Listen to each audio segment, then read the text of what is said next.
Yes, yes, but you also experienced a life review. I am obsessed I with life reviews, I and did. I want to bring this back up because this you're going to speak to 2 points. We're going to marry two things here. Number one, we talked about the power of source. And I think that there are a lot of people on this planet who think of the wrath of God. They think that all these things that they're doing are going to be judged harshly in a certain way. And so there's a fear around that. And you had a life review, and the only pain that seemed to be experienced was you experiencing and absorbing the pain from others. So at the same time, you might be this little teeny tiny little speck, but you have this massive, massive ripple effect that can go out across the planet, across the universe. So that's again the paradox of all of this. So let's talk about your life review from those two aspects. Number one, how it affected you maybe after you came back when you realized what you did to others truly ripples out, and you weren't doing it to others, you were doing it to yourself. That's the question that nobody's asked me. I did it. Yeah, because it totally impacted everything I do. I I continue to hurt people because I'm a human being. That's Yeah. just the nature of being human. You can't help it. But I've lived my life to the best of my ability not to do that. I do my best to cause as little, first do no harm, the medical motto, first do no harm. And that's what I'm trying to not to do harm. And and I know that I am causing harm. And so my counterweight for that is trying to be non-attached to my own egoic self, and so that I can become a channel of light for my own benefit and for the benefit. And when I say my own benefit, because it grounds me in the world. Grounding in the world has been very difficult for me. And I found that the best way for me to ground into it is paradoxically or contradictorily is to ground myself in the divine. And the more I ground myself in the divine, the better off I'm here in the world. And that the my actions, my actions that arise from my peacefulness have a ripple effect in the world. And one of the things that you said you felt goosebumps when I was telling my story, and I try to channel the divine when I'm telling my story. That's what I'm doing to myself. I'm trying to go back there inside myself and let that energy flow out. And I know that that flow of energy, um, well, washes away all the sins.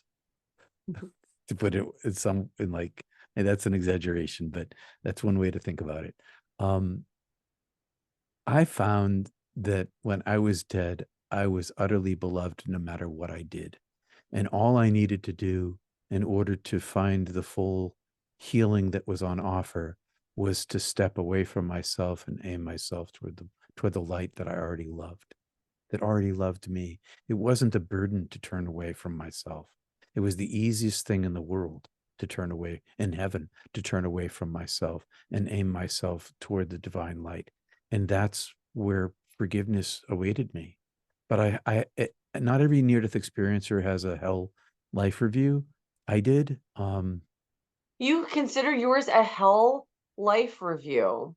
Or a purgative, one of the two. Really? Oh Okay. yeah. Because of the pain that you were absorbing The from. pain was immensely, it was because I caused so much pain in life. And I wasn't a bad guy. I was just a And you were guy, only 20, and you were only 20. you know? Yeah, but okay, but paradoxically, you caused a lot of pain, but at the age of 20, you also had to have expended a lot of love. Did you not also feel that in that same strength of, wow, look at the ripple effect of the love? I didn't re-experience all the love that I had received or given, but all the love I had received and given became a lens through which I could hear the divine light speaking to me. I carried it all with me. There's this, and I'm not sure of the tradition it's out of, but there's this mythological tradition of a person dying, a woman dies, and death comes to get her and brings her up to this mountaintop, and there's a scale, Nubis, maybe it's Nubis, and this divine being reaches into her body and takes her heart out, and it's made of stone, and he puts it on the scale, and the scale goes ka-clunk, and then he reaches into his own, his tunic, and he pulls out one white feather, and you can see her face fall, like she knows, and he puts the feather on the scale, and the scale goes like that, because the love weighs more. It's lighter, it's less, and yet it has more value. And I experienced the greater value of love because it became the lens through which I could perceive the love that was on offer. And so that's what happened to me. And I I think that people get the near-death experience that they need. Mm. The divine is compassion, and because here, the thing about near death is that we all come back, and we all come back transformed, and the transformations we undergo are contingent upon what we experienced, and that we all experience this in a place of no brain. There's no brain. That means there's no language, there's no concepts, and then it filters back through the brain, and we live our lives through our experiences. My NDE isn't 40 years ago; it's today for me. It's the Yeah, it lens through sounds which I like it's live. today for you. It It sounds is. like it. And I was afraid that I was going to lose it. So when I first came back, I was afraid I was going to lose this connection, which is why I decided to cultivate it. And I think the cultivation of the space, not the ideas, not the understanding of the experience, but the energy itself, the cultivation of the space for the energy to be, not grasping at what this is, not naming what the chakras are, or what the energy is, or what this is, or what that is, just being with the energy itself, becomes the opening for its presence and expansion. Yep. Can we go back for a minute to the life review source part Sure. and talk about the judgment part of it? Because this is the part that I also think is so important for people to know that the one judging you was you. Yeah, and I was, and while I was judging myself, I was still experiencing being beloved. So Mm. you, because the voice was still saying, "I love you, I love you, I love you, I love you, I love you. I've always loved you. I love everything about you. You're the best that ever was. I've always, always, always loved you, no matter what you were doing. I still loved you, even when you were being bad. I loved you anyway." And the self-judgment, I was never judged. I self-judged in my unworthiness, my limited nature, in comparison to unlimitedness, in comparison to immense purity, goodness with a capital G, incomprehensible goodness, and my own selfishness. Really, it really came down to my own selfishness, all of my anger and my jealousies and my envies and my greeds and all these little things, um, cruelties or whatever they were. They all had to do with selfishness and not seeing the other person, not for being who they were, because I was too busy looking at me. Mm. And so my hell, my purgative experience was me looking at me, looking at the worst parts of me. And my freedom from it was acceptance of the love that was on offer. And it was cleansing. It was liberating. It was healing and wholeness. And it wasn't like suffering ended. And oh yeah, I remember my broken ankle and it still aches when the rain comes. There never was a break. There never was an ankle. There never was suffering. It is so erased that its existence is forgotten. And Wow. it's pretty great on the other side. It just, which is why Yep, I wanted to go home every day for 20 years. Like, I'm sure. So now you've lived your life completely different. How different would you anticipate that life review to be compared to the one you had at the age of 20? I don't know what's going in store for me, but what I sense is that I've spent my entire life looking at the light, and that is what's instead of looking at me, I'll be looking there, and I think that's going to make all the difference. I think so too. And that's one of the things I think is powerful about you sharing a story like this. People watching are probably not going to have a near death experience, but when they understand the ripple effect, it makes them stop. This is really for me personally, listening to these stories and especially the near death life reviews have really made me think twice about how I conduct myself in my life. And if anybody does that even 50% of the time, think about how much brighter, how much more love, how much better this world would be. Lots. Lots. All I right, agree. you brought up another concept that I think is super, super powerful. It's something that I have known and I've said many, many times, but here's another backer upper for me. And that was that when you were shown your parents' lives and you were shown them living out the two different lives, the one with you coming back that was painful and the one that was worse with you not being here, you were also shown that it was like they would be with you in seconds. And I've often said for the people when they die and go to the other side, to them, it's like they saw you yesterday and they're going to see you tomorrow. But for us, we're stuck here for 20, 30, 40, 50 years. The reason I think that there's so much impact in this is that for a lot of people who watch near death experiences, it's because they've experienced a loss. They may have lost somebody in a horrific way. Somebody's life may have been taken in a way that they just can't reconcile. And it's almost like they go through a torture thinking about what that person went through instead of really understanding where the person is now, and also that that person feels like they're going to see them and there's no barrier, so they can be with them all the time when they think about them. It's not like it's a separation. So will you speak to that a little bit, because I think that that will help bring people some comfort that might be suffering right now. Grief is a real thing. And when my sister died, this sister that I mentioned back in 2007, I grieved. I was right in this very space that I'm sitting in right now. My mom calls me on the phone and tells me, and I collapsed to the floor. So I understand what grief is, but also I know where she is. And she's fine. She's more fine than she ever was in her entire life. Um, the dead don't die. 60% of grieving people have an after death communication, according to a research project at the International Association for Near Death Studies. 60%. Those people who have an after death communication where love is conveyed or forgiveness or a light or the presence is vivid, their grief changes. They still miss the person. Love is this funny thing. I love how I feel when I'm with you is really what we mean when we say I love you. I love Mm. how I feel when Mhm. I'm with you. There's Mhm. three eyes to the one you. True. And that's the truth of it. And so when someone dies that you love, there's a grief because you're bereft of the one thing that brought you this joy. And that's painful. And love becomes grief. It's like it's twin. Grief is love's twin.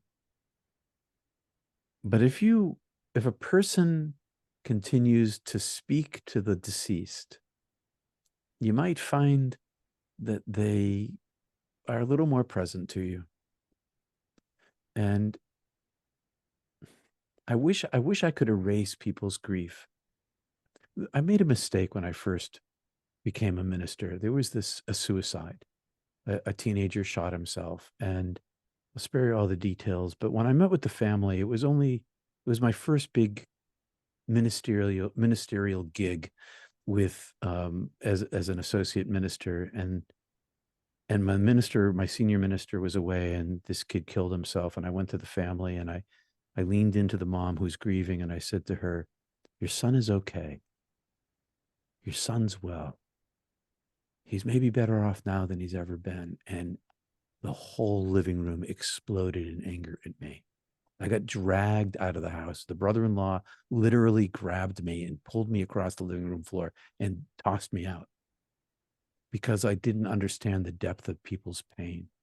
And from that point on, I thought, why are they doing this to me? Why don't they understand? Don't they understand that he really is okay? That he's better than he was? All his pain's gone? And it turns out, no, they can't. And so when people are in grief, they have to walk through their own valley of the shadow of death. And they have to keep on walking and keep on loving. That's really the secret to grief, is learn to love what's in front of you. Yes, Love the because the people. present moment is the only one we have. Yep. Yes. And that in the end, when your time comes, it is like what you said, it's like a day for them. And they'll be picking you up at the gate. You'll be going to the big airliner, and they're going to welcome you. They're going to be this waiting for you on the plane. And you, come on along, off we go on this great vacation. But for them, it'll just be a moment. And in the meanwhile, because love is eternal, it never ends. It never ends. Real love, it just goes on and it transcends. It's the only thing. It's really the only thing that it is the only thing I could bring with me. So I couldn't enter my life review. I don't know that I couldn't enter into this unitive state that I entered into, but I don't think I could have if I remained attached to my own selfishness. But all the love that I have been given in my life, all of that came with me. And all of the love I gave away, because love is all there is. It's the treasure of life and the treasure of heaven. And a way to work one's way through grief is to love as best you can while you're here. It's healing. Love that. It is healing. All right. There's a question I've always wanted to ask you ever since the very first time I heard your story. So you are presented with, you called it this time a marigold, a flower with all of the entry points when you've made your decision that you want to go back. And you've described it a couple of different ways. I've also heard you describe it like a cable on a bridge with each individual Yep. point and a blunt cut. And I like to visualize it that way also because it does let you see all those pinpricks of light, but you described them as like a million choices where the center was the brightest. You picked the one not dead center, off center, not all the way towards the edge in the dark, but one that wasn't quite center.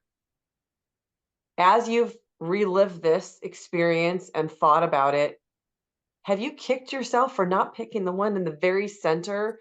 And was the one in the very center, would that have been like you came back and your life is like, everything is bliss? I think, yeah. I've spent my entire life leaning back toward the center again. That's what this whole interior life is all about. That's it. I'm like, gosh, I should have chosen that thing. Maybe next time if I have the choice, if I have to come back, I'll choose that. For anybody Um, watching, if this happens to you, pick the center. pick the center, pick the center, pick the center. I don't know where it led, but I know that it was all light.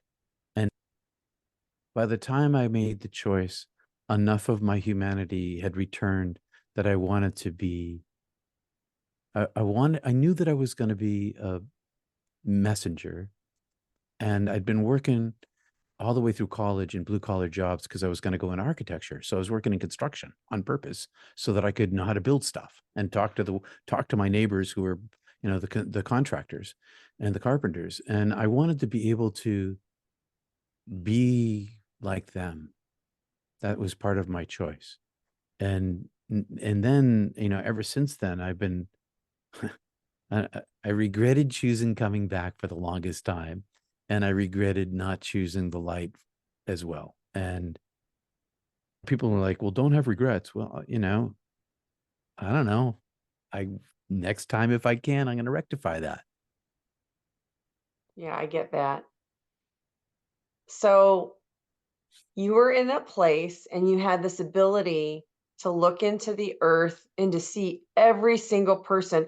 I love how you tell this story because I think for a lot of people from our human mind, it's impossible for us to really reconcile and understand how God could hear every single prayer. I think there's a Bible verse that talks about he knows every, is it sparrow that Yeah, falls? the sparrow. Is it a sparrow? It's a Okay. So, sparrow. All the sparrows who fall, don't you think God cares about you more? right. God Okay. knows every sparrow.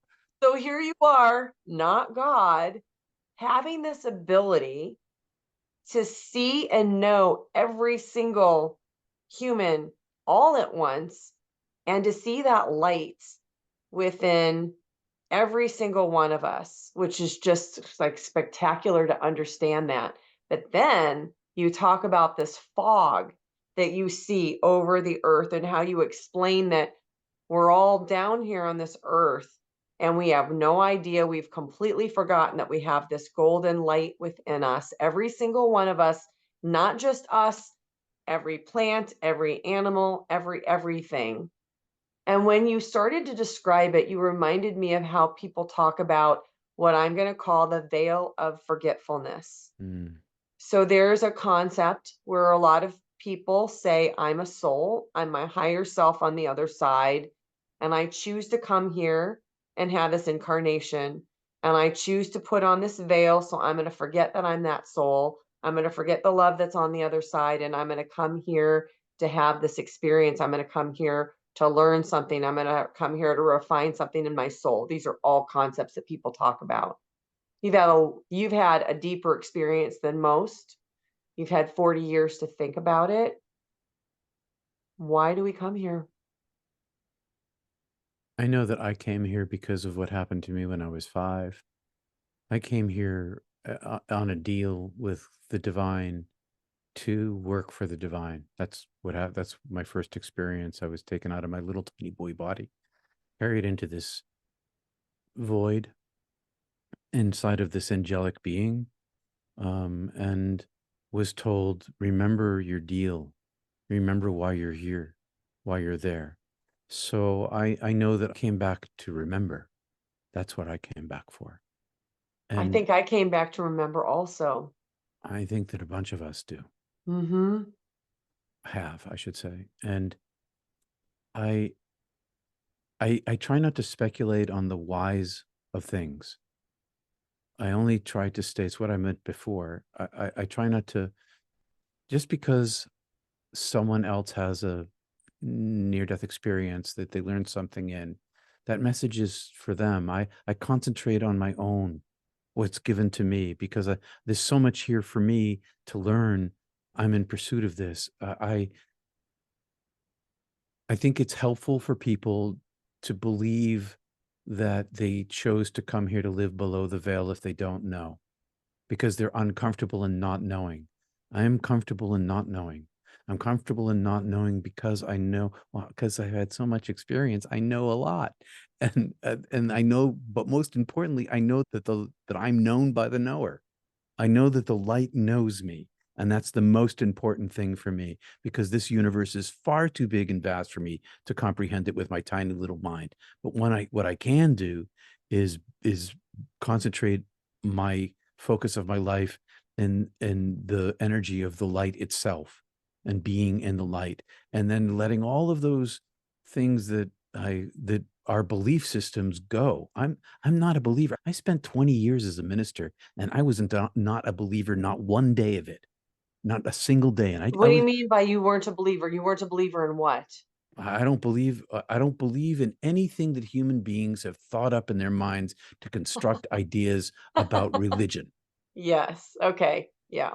They're all constructs, they're all metaphors, they're all allegories, they're all ideas, they're all belief systems, and they're helpful to people. They provide security and strength and safety, and but they also provide war and hatred and evil. Okay.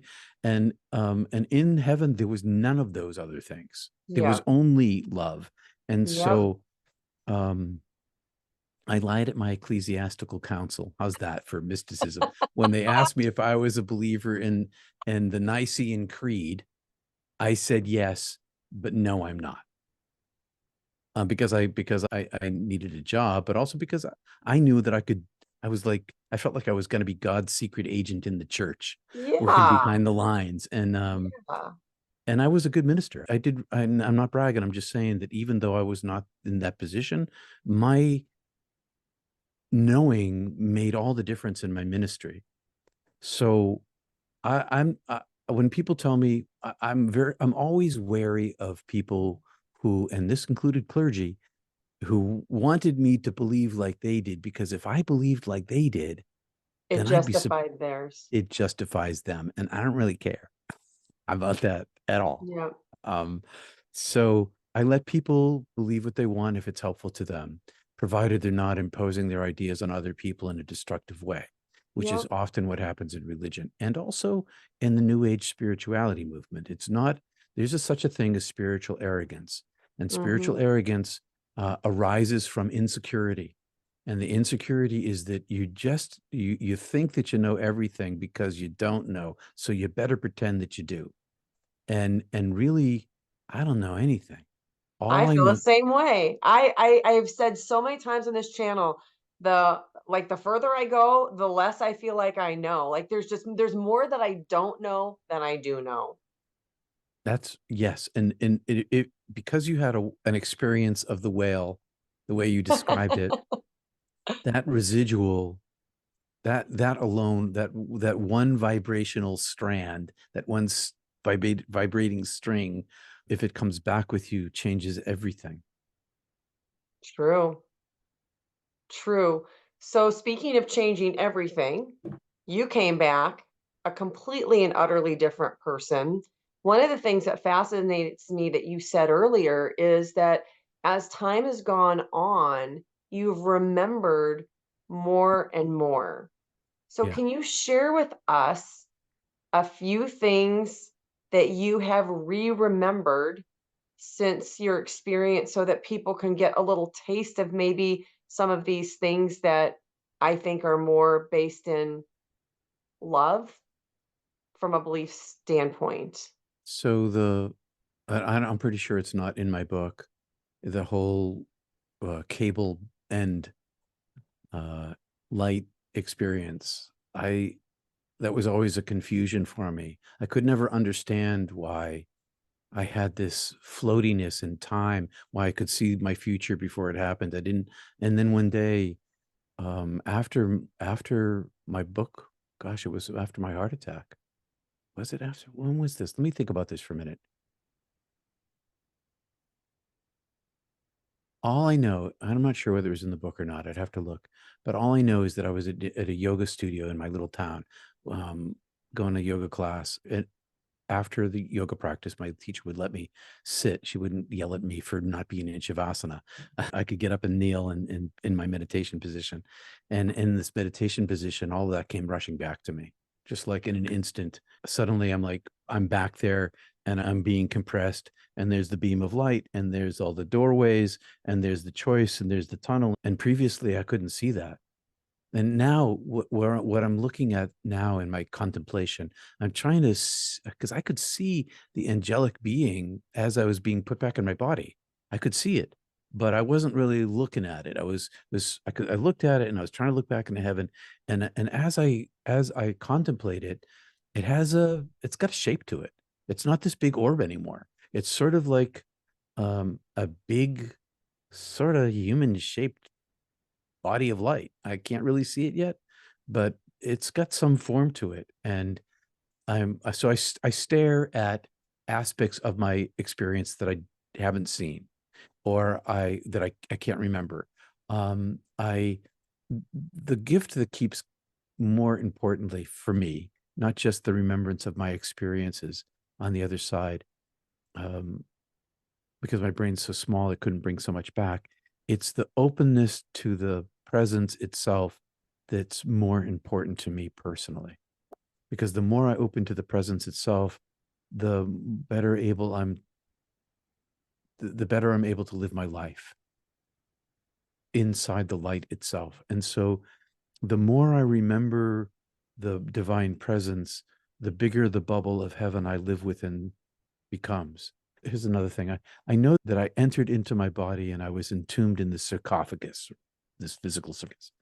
But subsequent to that is that I as I practice my Kriya and my centering practices, I know that I expand beyond my body. I came back feeling my aura outside myself, by myself. I could feel it. I feel it right now. And the more I practice, the bigger I become, the more I remember my size on the other side. So I'm not just contained in my body, I'm around my body. And that experience of being around my body is, well, closer to the size I was when I was dead. Not anywhere really near the size, but closer to it. I'm bigger. It's a gift that keeps on giving in that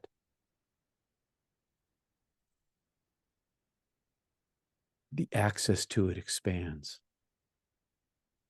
There haven't been many new downloads of data like that tunnel. Mostly the downloads of data that come from it are the presence itself.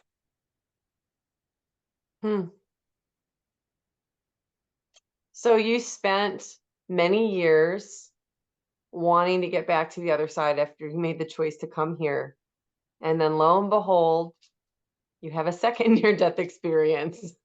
Best day of my life. So here, finally, your prayers are answered. It's time to go. And will you explain why you are still here?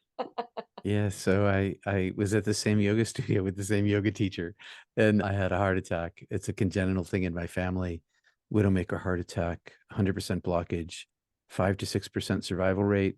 And I self-diagnosed because I'd been an ambulance attendant for a period of my life and volunteer. I left the studio because I figured out I was super fit at the time. I was like running 5K and every day and swimming and rowing and sailing and like doing yoga and eating well. And I thought, oh, it must be just a minor heart attack. And I went outside and then it got worse and worse and worse and worse until it got to the point where I couldn't get up. And she came out and a long period of time had passed. But by the time I got to the urgent care center, my golden hour had already ended.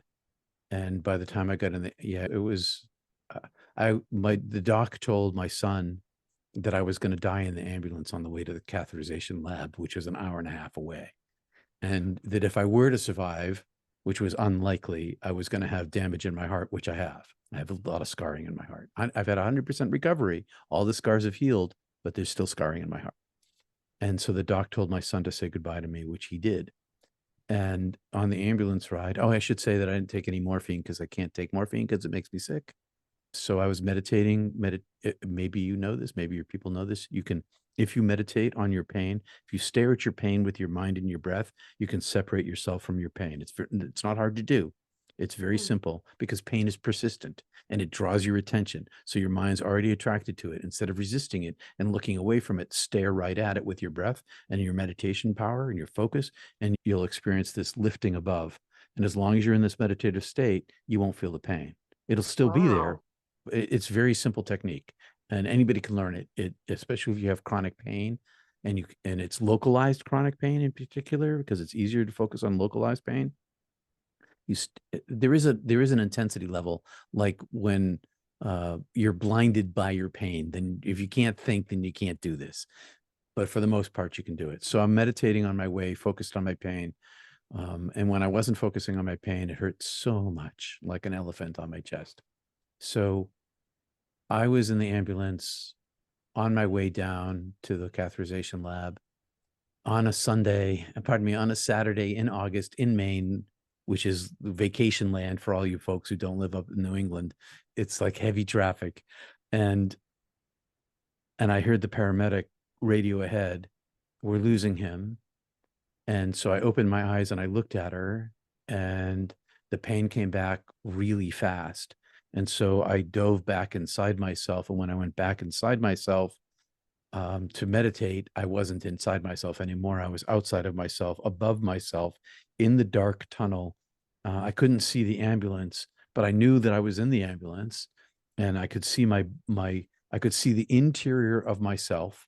I couldn't see my physical body, but I could see the interior of myself. I was sort of outside of my own interior in this dark tunnel, and the angelic being came rushing down toward me again. just like, come to us. We've been waiting for you. It's party time. Come to us. We want you. And without a second hesitation, I'm on my way. I'm like, I'm out of here. And so I start to go up with it, and this time not being encased by it, but more or less, if I had a hand, I would have been hand in hand. But then I thought, well, wait a second, this is totally unexpected. I should because I know what's going on this time, I decide to take one last look inside myself and see if it's all set to go. So I turn around, I go back inside, and I look around at my family, and I see my son's face as he says goodbye to me. And I read that was in his late 20s at the time. He's not ready for me to go at all. He's shocked. He's scared. He's brokenhearted. Doc says, say goodbye to him. And I read all of this inside of him. I saw my daughter, who had just gotten out of a terrible marriage, abusive marriage with a brand new baby. We had just rescued her, and that she needed me. And then I saw my granddaughter's life, and I saw my granddaughter, who was less than a year old. I saw her parallel lives. I saw her life with me and her life without me. And I realized she needs me.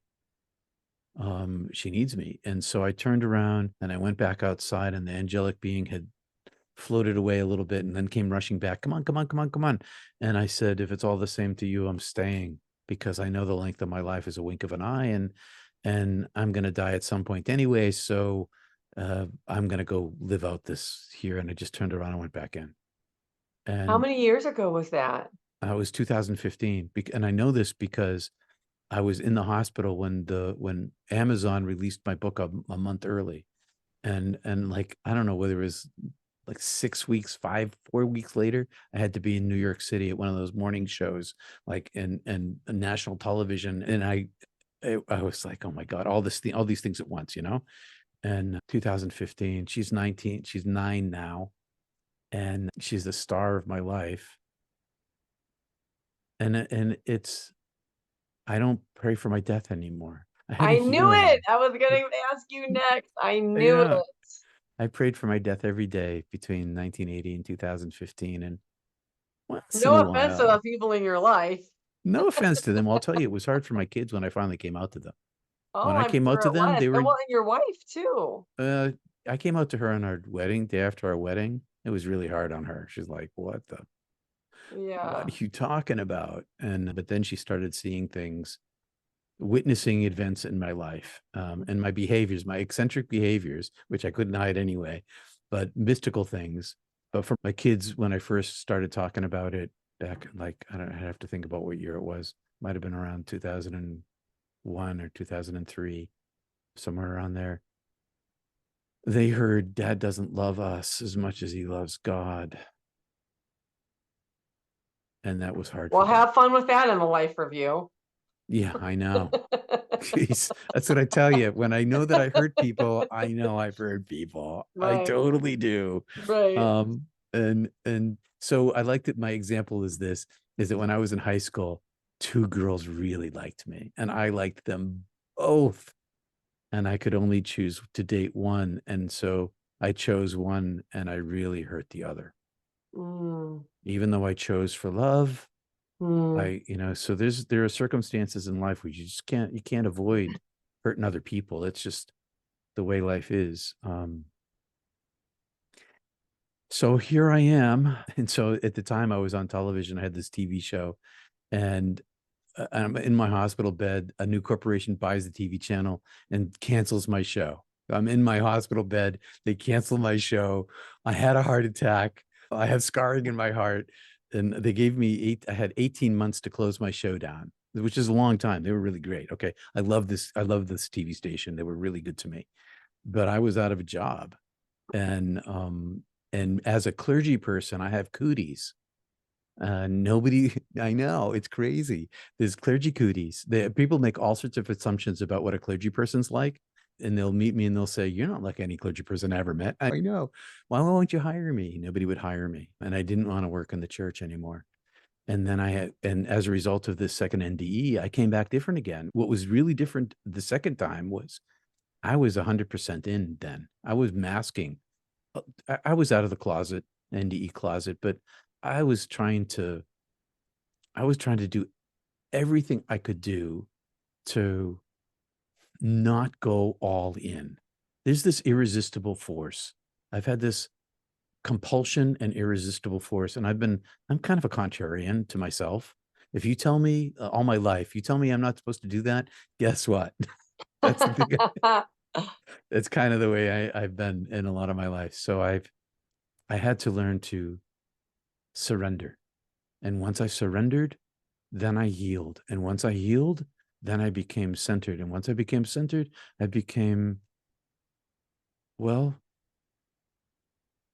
heaven became here for me. Wow. Well, I think that that's probably the ultimate goal. I Wow. think so. Well, we've been talking for a long time. I have just thoroughly enjoyed this conversation.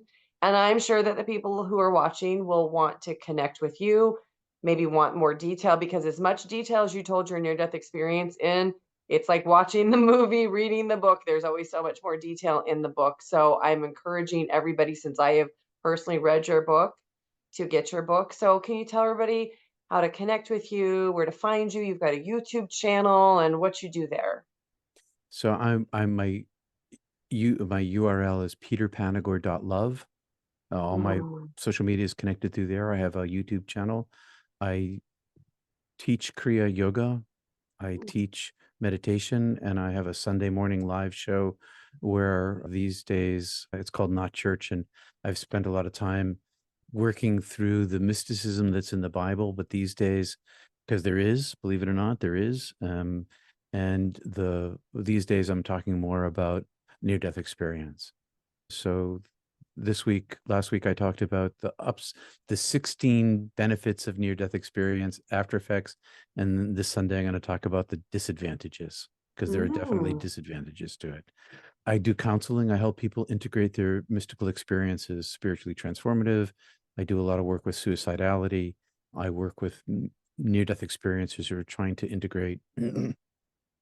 I teach Kriya Yoga. The book is available Barnes & Noble and Amazon, and it's an Audible bestseller. It's been optioned for a movie. I've been working with some hotshot producers for the last 4 years. I'm nearly finished with my work for them. We've just finally constructed the end of the movie. They told me, and this particular guy is a lot of award guy. He's tons of awards. He said, now we have a truly great film. He told me this last week. Like, now all I have to do is finish the writing of it, and then they're going to be off to the, fundraising, selling the movie, and directors and all that kind of stuff. Who do you want to play you? Oh, I can't say. I'm You, not. I didn't say who. I wasn't asking you I who they picked. I have a non-disclosure, and the non-disclosure says you can't say anything about that kind of thing. If you and they're pretty. Yeah. It's Oh, yeah. You do not want to mess with that. We don't. I'm not going to mess with that. They have been wonderful. Working with these people has been difficult and wonderful. They have retooled my writing style. They've helped me become an emotional. All of my writing was kind of imagistically driven with emotional overlay, except for my book. The book is very emotional, but all the Yes, it rest of my is. writing wasn't like that. They've retooled me and my style to be an emotional writer, and it's been difficult and fabulous. Wow. I love working with these guys, I a love that man and you're a woman. sharing that. Yeah, it's Well, great. well, maybe I'll need to have you come back on when the movie gets released. Yeah, You're gonna thanks. have to promote it. Yeah, I will. And don't hold your breath, because it takes a long time. But I so far so good. It's been it's been 4 years now, and they told me when they began that it probably takes 7. So it could be a little while yet, but it's moving along. It's going great. That's amazing. So I am going to say I am so glad you came back. I'm so glad you made the decision to come back. Peter, I can't thank you enough for what you're doing on an individual level, working with people, with the counseling, with the integration, the ministry that you've done, the YouTube channel. Like, all these things take so much time, writing a book, but most of all, that you've spent almost or over 20 years talking about this story. I mean, I'm sure that it's like you get bored telling the same thing over and over again, but I have had just an absolute blast being able to ask you all these questions. I feel like the luckiest person, but most of all, thank you so much for what you're doing to help wake up the collective consciousness. It is so needed right now. Thank you for having me here, Laurie. It's been a pleasure. It's been nice to meet you, and I'm really glad your sister invited me. Oh, I am too. I am too. And thank you so much, everybody, for watching. Next up, check out this playlist of other NDE interviews. Please like and subscribe. It really helps this channel to grow so I can bring you more content. Thank you for watching. I'm so glad you're here.